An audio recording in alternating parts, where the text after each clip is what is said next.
Hey guys, welcome to my channel, and in this video I'm going to show you how to enable and use one-handed mode in Redmi Note 12 5G smartphone. Okay, to enable it, first go to settings.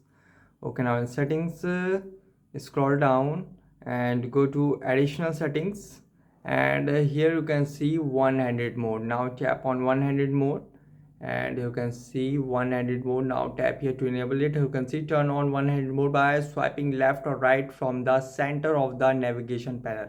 Okay, now tap left, you can see, to go in one-handed mode, you can see, and tap outside to again go in full screen mode. You can see tap left or right from the center of the navigation panel, you can see, to go in one-handed mode.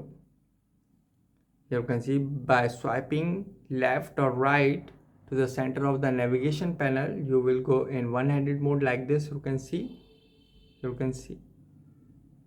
if you open an application, you can see here, just swipe left and right from the navigation panel, center of the navigation panel, to go in one-handed mode, you can see, and tap outside to again go in full screen mode, you can see. So guys, this is the method to enable and use one-handed mode in a Redmi Note 12 5G smartphone easily. Guys, thanks for watching. If you have any query related to this video, let me know in comment section below. Please like, share, subscribe and click on bell icon for the latest updates.